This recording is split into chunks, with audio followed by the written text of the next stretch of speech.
Hello there, good evening. It's my pleasure welcoming you on another edition, the first edition of National Talk in the month of July 2020. Today is the 2nd.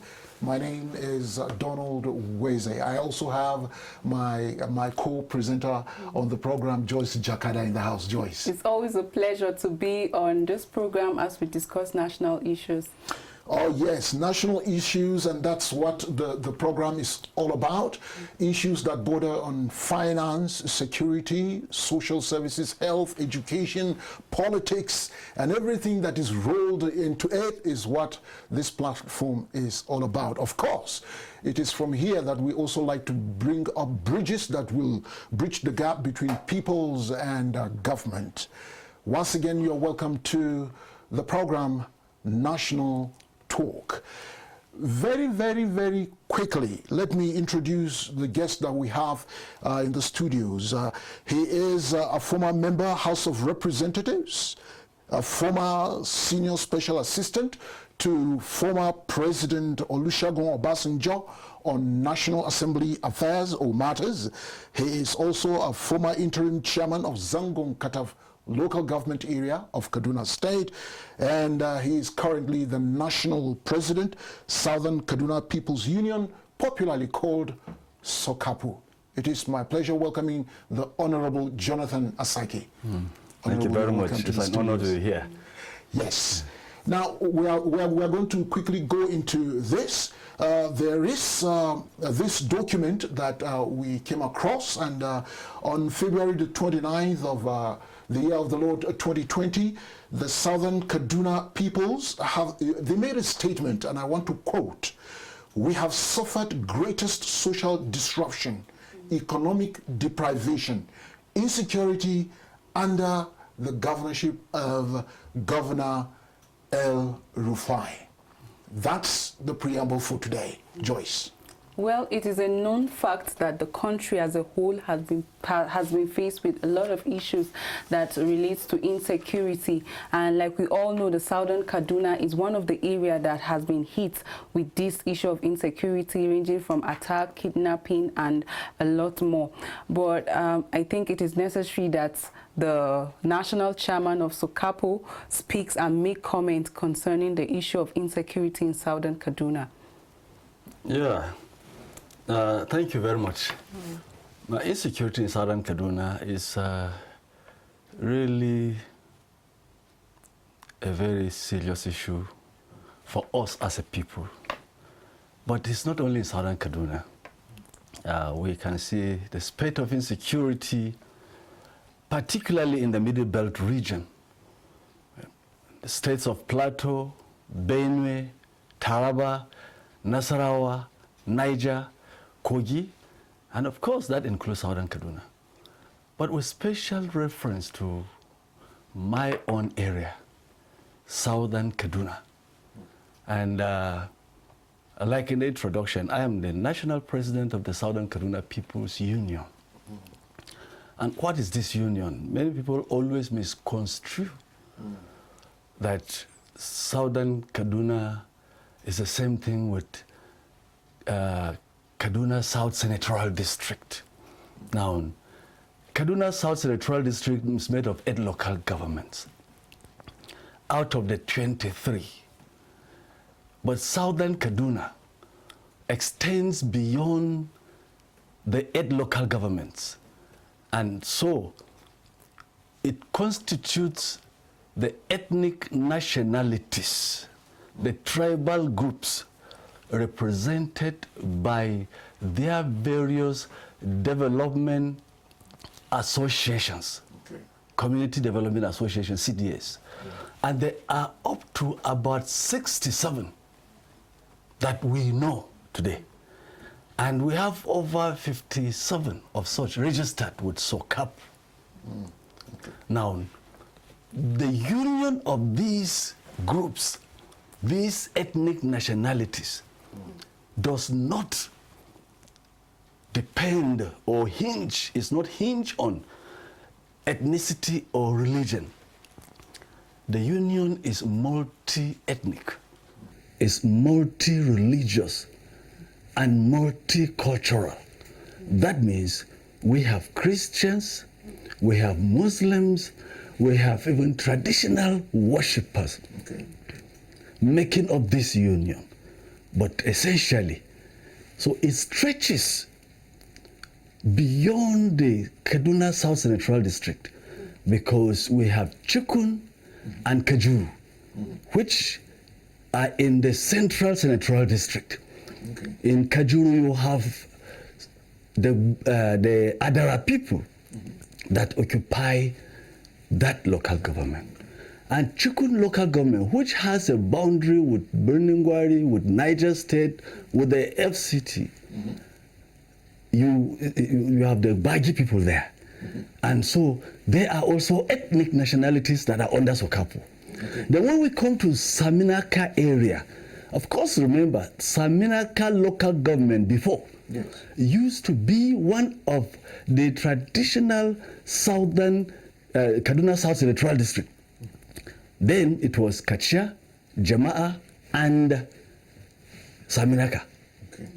But by some kind of political manipulation, this Saminaka local government, which originally and traditionally was of the southern Kaduna South Central District, the name was now changed to Lere local government. That's why you no longer hear Saminaka local government.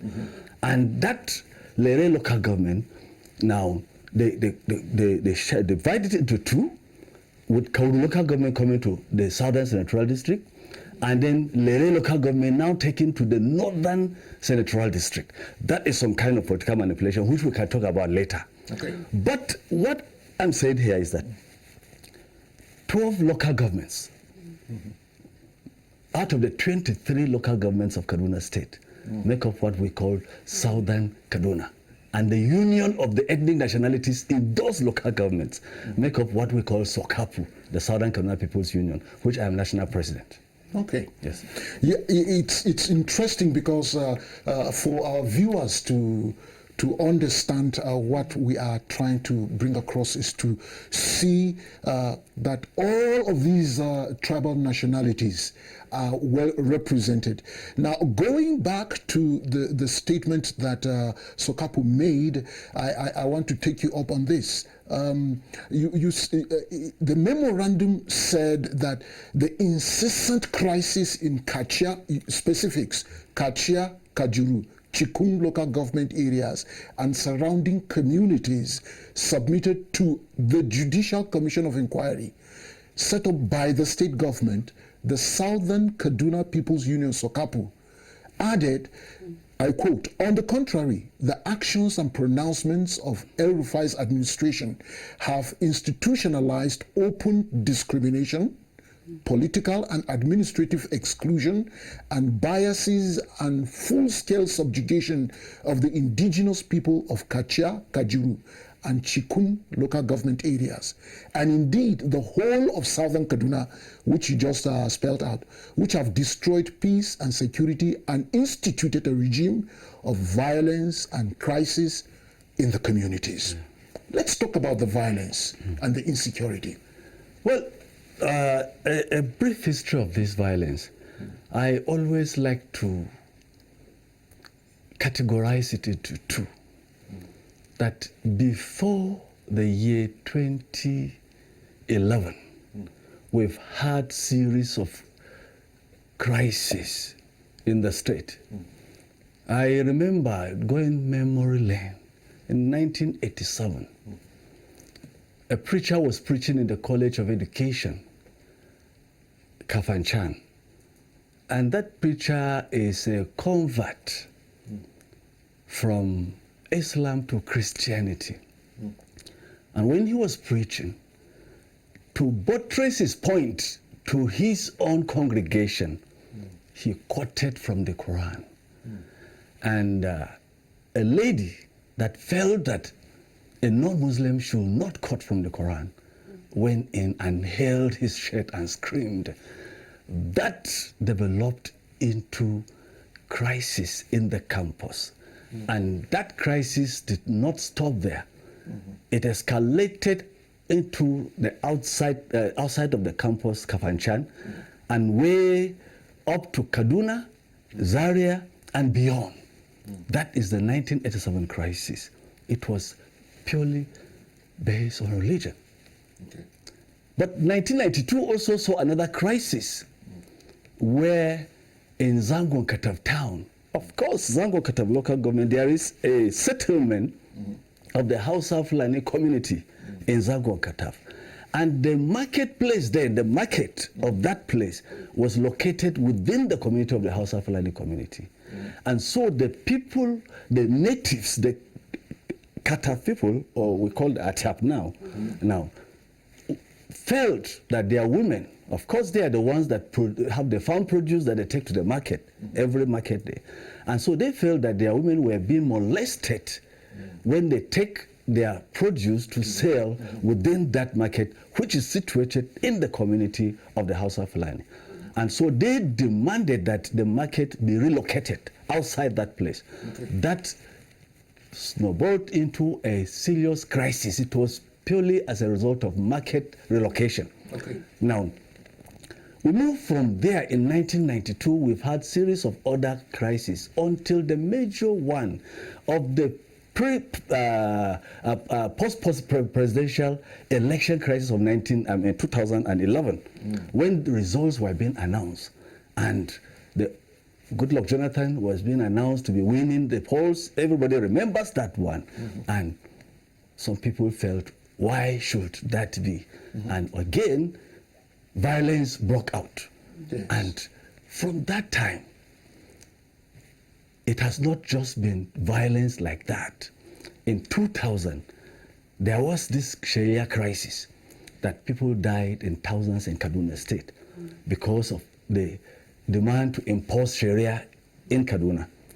But the recent killings we've been having from 2012, 2013, up to date is a different one. It has been invasion of our communities. Mostly rural communities where there is no cause, there is no reason. Communities, maybe sometimes in the night, are invaded by people we have come to know by name. And I've always said that it is the Fulani militia that invade these communities. And the invasion of communities have become so regular that last year, 2019,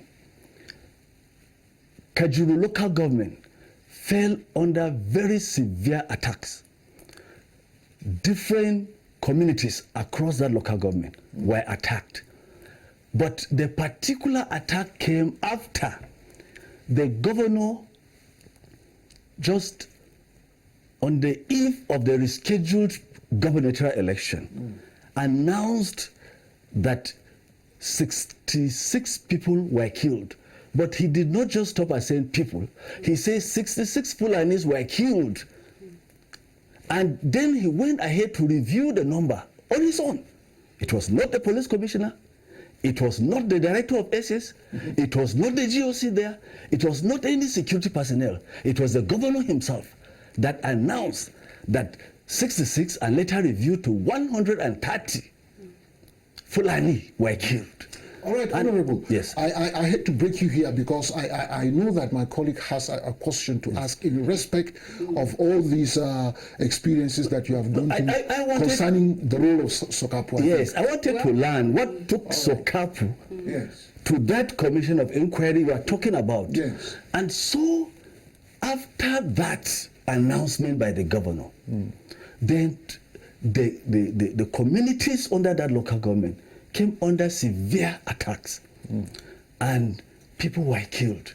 But what we remember was that 11 people were killed that are of Adara origin.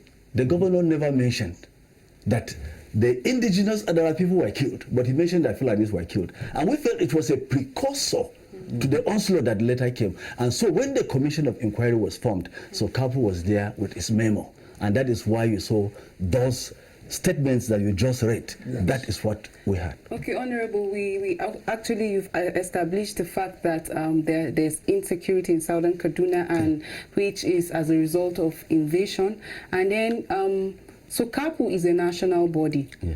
That covers most of the ethnic group that registered under it. Now, knowing that there is an issue of attack, as a body, what have you been able to do to reduce this attack to the barest minimum or bring an end to it? Well, SOKAPU, like I said, is a socio-cultural organization. It's not a government.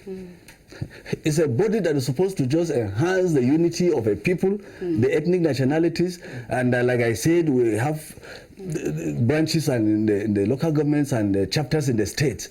Now, what we do more is to make sure we sensitize the people.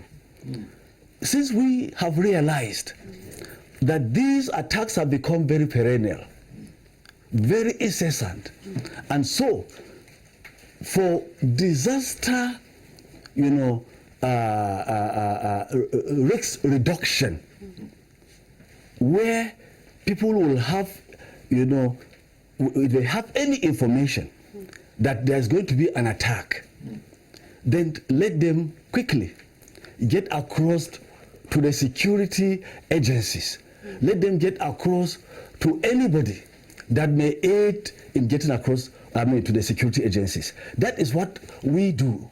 So we sensitize the people in the communities, because most of these people in the communities, they are not in the township. They are not. Most of them are not educated.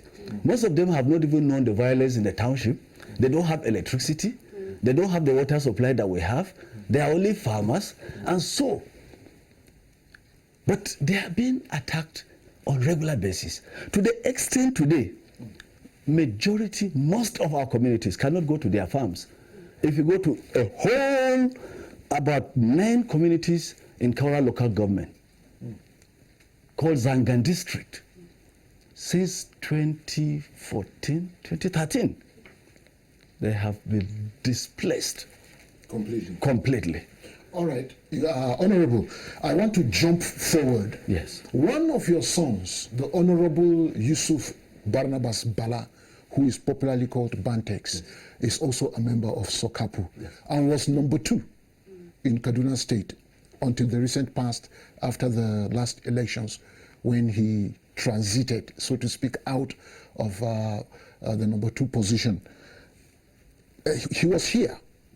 And some of the statements he made, I want to bring one of such, that as number 2 citizen of Kaduna State back then, he was obliged, so to speak, to work as a deputy governor because his people supported him. But somewhere along the line, there was like a disconnect, and he was working as your son in that administration, and these type of things have been happening. I want to find out from you, because SOKAPU is an umbrella body of over 12 tribal associations, 67 tribal associations. I want to know whether, as your son in government, SOKAPU reached out to this gentleman, spoke to him to find out exactly what the temperature of government was concerning most of these things that were happening. Well, truly, it's a very sad one here. The former Deputy Governor, Bantex, is somebody I have been close to. I have tremendous respect for him, and full of capacity, and he has represented us as a people in different, offices in government. He's been a chairman of a local government. He's been to the national conference, constitutional conference. He's been to the House of Representatives, and he was a deputy governor. And in all those positions he held before becoming a deputy governor, we were proud of him. I'm proud of his representation. But I must confess here that when he became deputy governor, the story was different. And the story has been different until today. Sadly, very sadly, I was not SOKAPU president then when these killings were going on last year, 2019. The ones that gave birth to this commission of inquiry we're talking about. My predecessor, during the handing over ceremony, I remember on Saturday, the 7th of December last year, his speech was widely reported. He expressed his frustration when our people were being massacred to a genocidal proportion across the local governments, but particularly at that time in Kaduna local government. The role of our son, the deputy governor, was what we can call unfortunate. Because in one of his media appearances, he said that he called the killings the so-called killings of your people that you are representing. And what we observed, the SOKAPU president said it openly. It was reported in this day. And he told me that they made every effort to reach out to him, the deputy governor, who is our own son, so that they will reach out to the governor. But every effort was turned down. Honorable, I don't know whether Joyce has something to say. I was going to ask you, see, you made mention of the fact that he is a son. Yes, he's a son of SOKAPU. Yes. And then he was the immediate past deputy governor of Kaduna State. Yes. Being a son to this national body, have you given him the chance to speak? The chance to speak? He has finished his tenure. Let me tell have you you something. given him the Let me tell chance you to something speak? here. Thank God. I have been around. I was in the House of Representatives between 1999 and 2003. So the PDP was formed with me. And so I can tell the story of what transpired up to where we find ourselves today. Our first deputy governor from 1999 to 2003, or before 2003, Stephen Shekari, the late Stephen Shekari. I remember that time he will call all of us from Southern Kaduna as a deputy governor.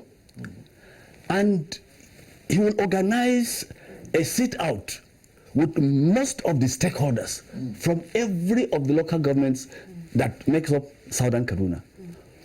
And we will chat. Then later we will go in and he will say, please, what do you have about this government? What are your complaints? When every one of us have said it he will ask local government by local government.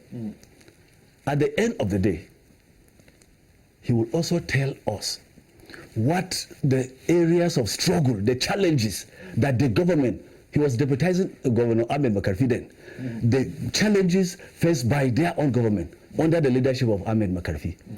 And then he will jot down and say, these are your complaints. I will take them to the governor and I will lay them before him. But please be patient with us. These are the areas of challenges.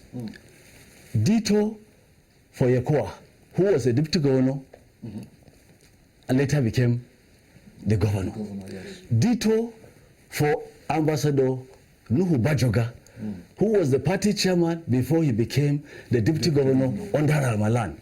But when Bantex came in, I cannot tell one instance that he ever called the stakeholders of Southern Kaduna, our chiefs,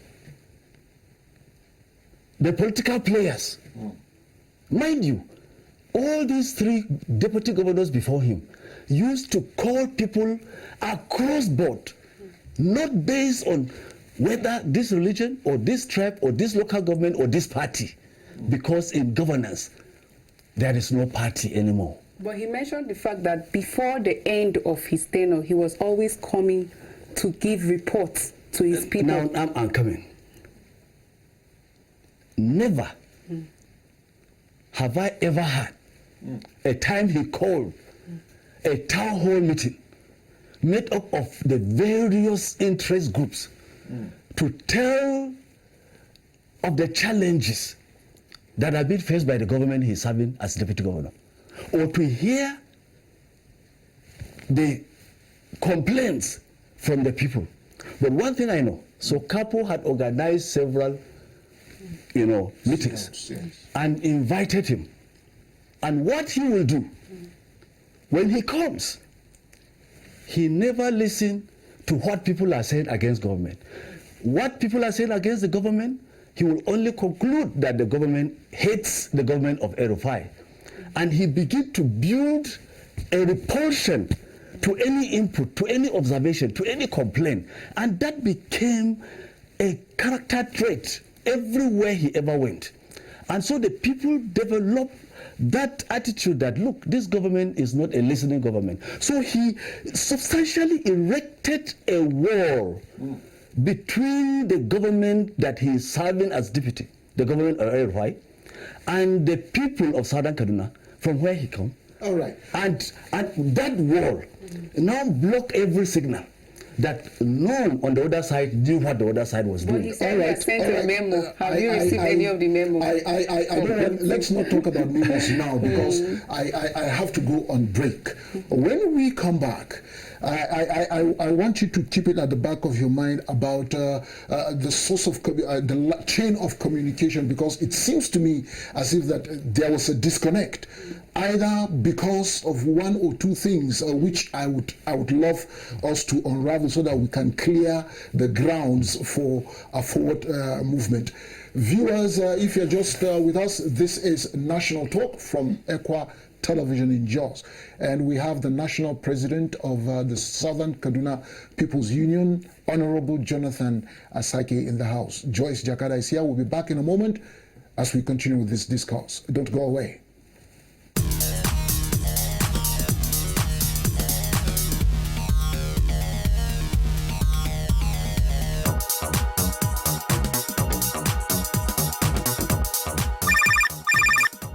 Hello.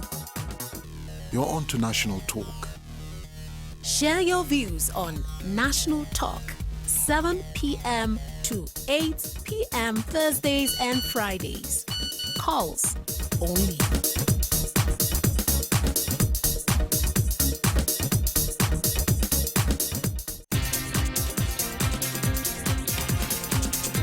Also in the segment of the morning show where we bring you reviews on some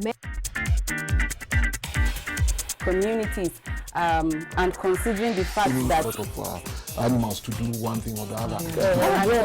Yes. Well, so far, so.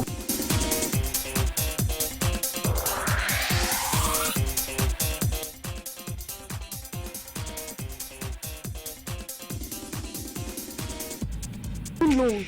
Which doesn't speak well of us as a nation. Traditional medicine for COVID-19. The president, that's Buhari, It's enough for me, because I can't take the protection of the rights of Nigerians really.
Well, you are welcome back from the break, and if you're just tuning in, this is National Talk from ECWA TV Africa.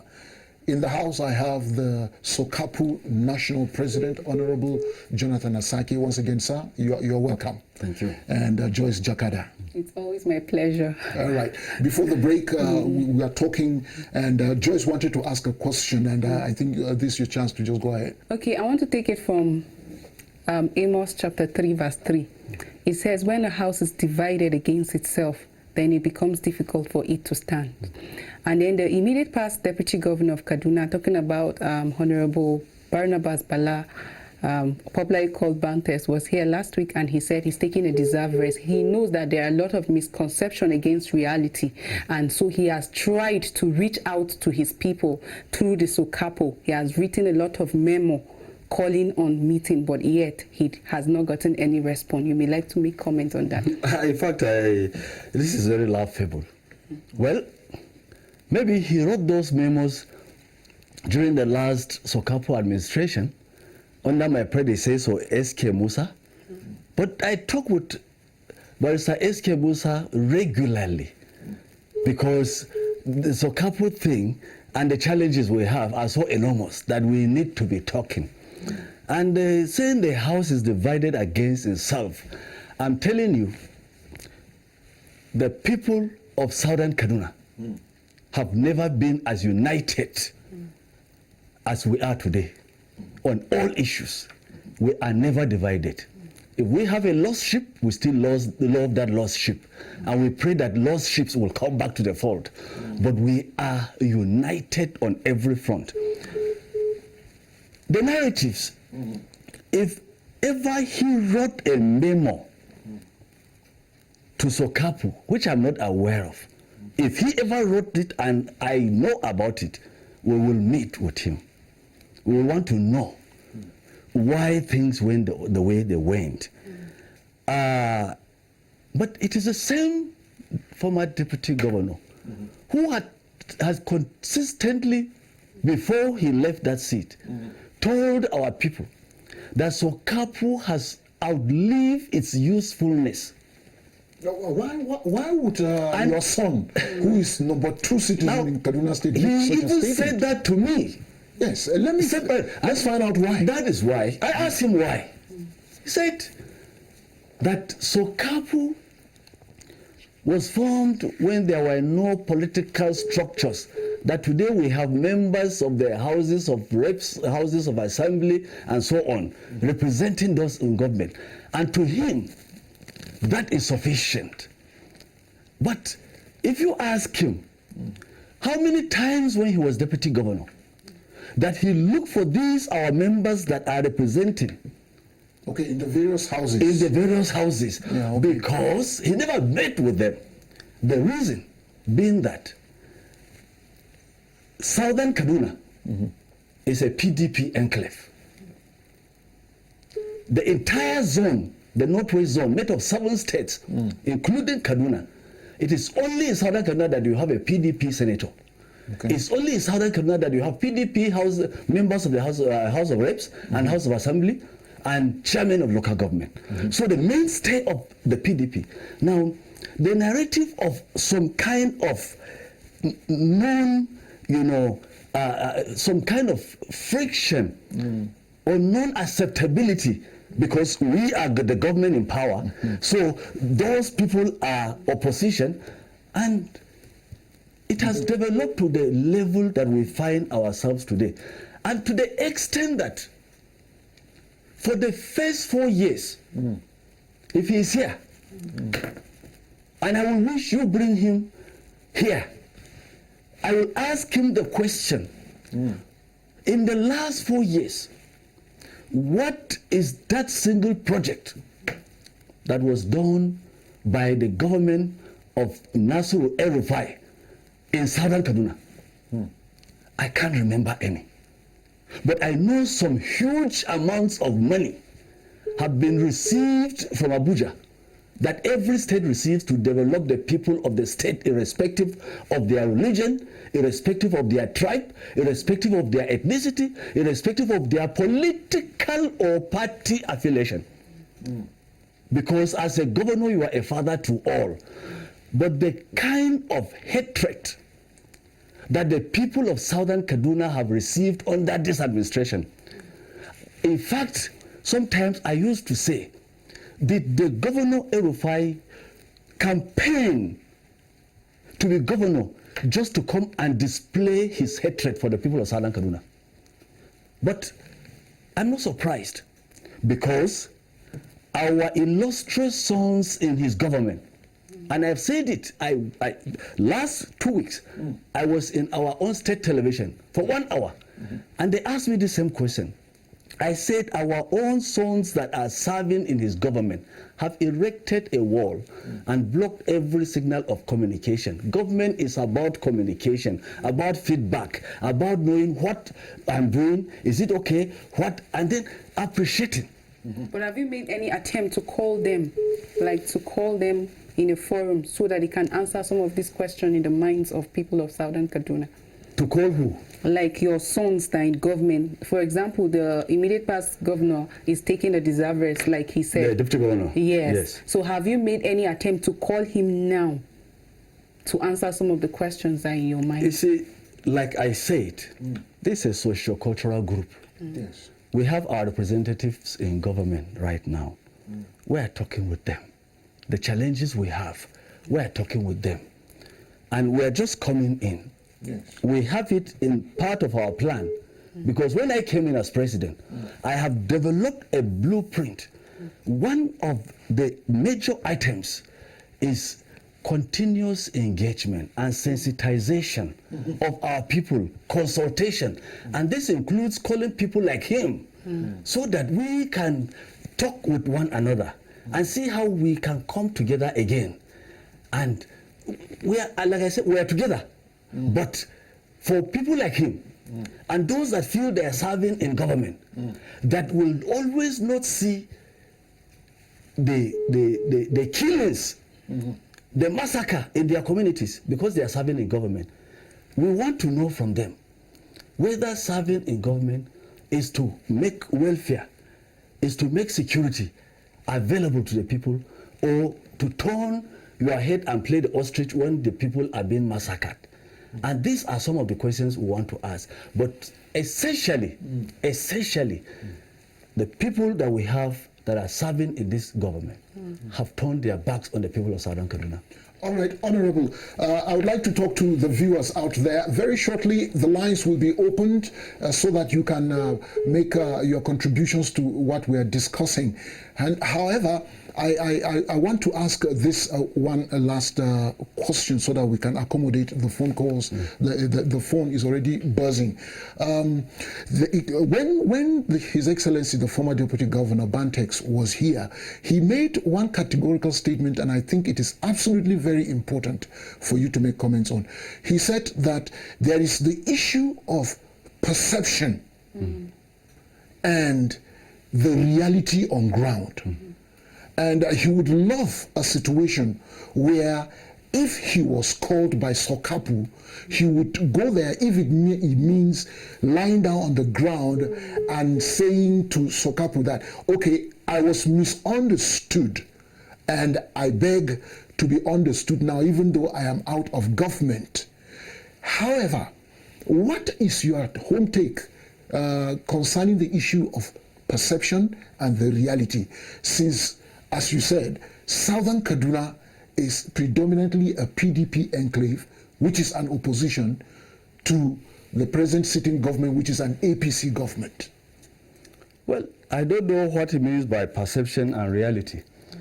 But if he really wants to sit with the people of Southern Kaduna now, like I said, he has not made such request. If he wants me as president to get every stakeholder for him, I will do it. But I will promise you, Honorable, yes, that by the grace of God, I will find a way of calling him. If you oblige me that you are going to be here tomorrow, 7 o'clock in the evening, I will bring Bantex here so that you and Bantex can sit down on international television so you can iron out and clear this. That will be great. That will be fantastic. But what I'm just trying to say here is that my predecessor and his team made all efforts to meet with him when he was deputy governor, and he never saw any reason to do that. But now, maybe his eyes were blurred with the, the power. The paraphernalia. Yes, exactly. Now that he has enough time, if he wants that, we are available. All right, I will now open the lines so that I can receive some of the calls that are beginning to come in. I do hope that I will get some of them. Okay, here is one coming in. Hello. Good evening, sir. Yeah, good evening. Who is on the line? This is National Talk. Yes, I'm Kure by name. I welcome your honorable in the house. Yeah, Kure from where? From Kaduna. All right. A nearby neighbor, at the same time my brother. All right, you can talk to the honorable. Thank you. Honestly, we don't have light, but the little time that I heard him saying about the issue of attack in southern Kaduna, I have 2 to 3 questions that I can ask him. Okay. One, all right, go ahead.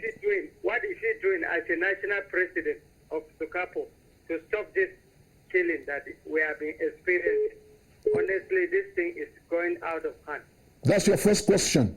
Number 2, I hope he's aware of the government has seized our land for over 4 years now, especially in Kavantan. He knows about it. What is he doing to receive our wages from the government? Number 3, finally, what is he doing to bring us together? Because it seems to me there is division in southern Kaduna as a whole. Thank you very much for giving me this opportunity. Thank you, Mr. Corey. Thank you, Kure, for calling in. Thank you. All right. While I'm waiting for the next call to come, you can go ahead and respond to. Well, he talked about the killings. There are a lot of killings. Let me say, he said, what are we doing? Truly, it's so sad. It's not only in Kajuru. The killings, as we're talking now, Chikun local government, over 18 communities have been displaced. All right. Let me take this one. Yes. Hello? Hello? Hello? Okay, just go ahead. Have been displaced. And most of these communities are there, nobody is attending to them. So what we can do as a people is to reach out. During this lockdown, SOKAPU made an appeal where our sons and daughters donated food items and money, and were providing palliatives. And we have been going to these IDP camps, giving them relief materials. Even today, before I came here, we were at a particular place to give relief materials. So this is what one thing we're doing. And the other one is that, look, in a constitutional government, where there is rule of law, where there is order, we can approach the courts at any time where we feel aggrieved, especially on the seizure of lands. All right. Let me take this one. Hello? Hello? Hello. Yeah, good evening. This is National Talk on ECWA TV Africa. Who is on the line? Yeah, I'm George calling from Abia State. George calling from Abia State. All right, go ahead and share your thoughts with us. I'm George calling from Abia State. Yes, I got your name. Talk to the Honorable. I want to ask you a question, sir. Go ahead. During the time of Patrick Kowa, Yes. during the time of Governor Patrick Kowa, Mm-hmm. is this problem after the Patrick Kowa time? This problem started. I want to ask you a question. Okay. Then my second question is that in Southern Kaduna, is it a Christian state or is it the only PDP state that made the governor of the Kaduna state, made the entire state? Is that your contribution? I can't hear that second question. Yes, he's asking whether. That's my question. Okay. He's saying he wants to know whether, one, this problem of killing started when the late Yakoa was in government or after his demise. That's one. Secondly, he wants to know whether Kaduna State is a Muslim state or a Christian state. The first question, I gave the background here. Yes. These violence, these crises did not start with this administration. Okay. But what makes this one to be different, that every administration had shown interest in finding a solution. But I can tell you, with over 18 communities that have been displaced in Chuku local government, this administration has never shown any concern what they are eating, where they are sleeping, how they are taking care of their children. They cannot go back to their farms. Ditto for communities in Kaduna local government right now. We've been to the camps and we've seen them. And it is all over the state. So this administration has shown total neglect of the people of Southern Kaduna. And we don't just know why this is.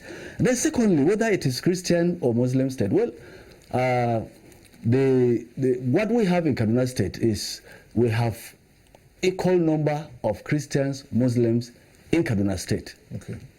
But Southern Kaduna is 90% predominantly Christian.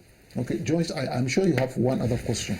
Well, I want to still ask, you've answered a lot concerning your progress in trying to reach out to your sons and daughters, even though you have a feeling that you've said that they failed the SOKAPU. Don't you think it is very important that you also strategize like other means to bring these people back? Like I established earlier, that when a house is divided against itself, it won't start. I know that the SOKAPU is united, but where you have sons and daughters like beginning to divert, don't you think that more effort should be made in bringing them together, especially as regards pointing out their errors and finding ways to correct them? We have been making all efforts, but let me be frank, SOKAPU is being overwhelmed by the problems on the ground. You wake up every day or at night and a phone call comes and it is a distress call. Our community is under attack. You don't have the police, you don't have the command over the military. Now you just begin to look for who you can call to see how those people can be taken to safety. These are the sad tunes that we hear every night, every morning. And the next thing you go, you see those people displaced into, displaced people's camps. And then the sad part of it is that most of these communities today, the people that displaced them have taken over those communities. And when I mentioned the Fulani militia, a lot of these militia are coming from outside those communities. But they are conniving with the local Fulanis that are staying with them, who know the terrain, who provide, they navigate the place and do this attack, and then subsequently take over this. And these communities are now staying as displaced persons. Nobody is attending to them. No relief materials, no Medicare. The children are out of school. And you have a government that only displays total hatred and neglect. And the people you have that should represent you in government are blaming you, the victim, for what is happening, what you don't have control about, what you are helpless on. I mean, I can't understand the logic. So the call that we should keep looking for them, we will try.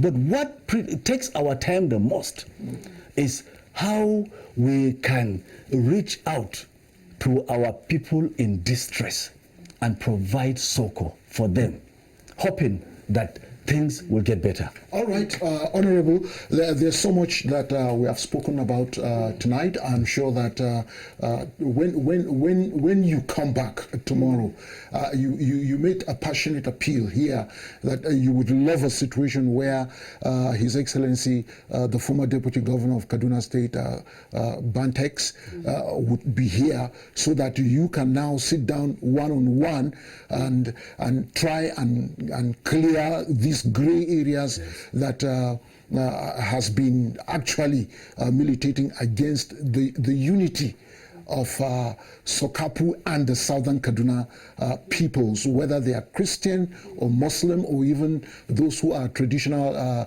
religious worshippers. But above all, for the citizens of Southern Kaduna State, I will do my best, and we are sure that when we reach out to His Excellency Bantex, he would avail himself so that you can discuss these issues with him, and then we can find a level playing ground so that our peoples can be happier, that there are people who are concerned about their welfare. What's your last call? My last call is that whatever it takes, this country is for all of us. And we need leaders that will bring this country together so that we can develop together. The basic thing that Nigerians want is security and their well-being, and everything will be okay. We'd like to thank you so much, Honorable, for making time to come and share your thoughts with us and to try and find a solution to the Southern Kaduna saga. Joyce.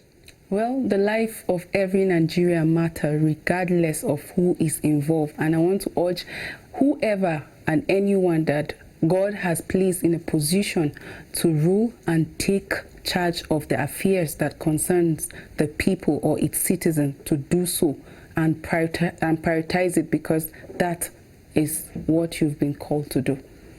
On that note, I leave you with this favorite quote of mine: the right thing you know you ought to do and you don't do, the Bible considers a sin. Do that which is right. We'll see you tomorrow in the evening with another edition of National Talk. God bless you and good night.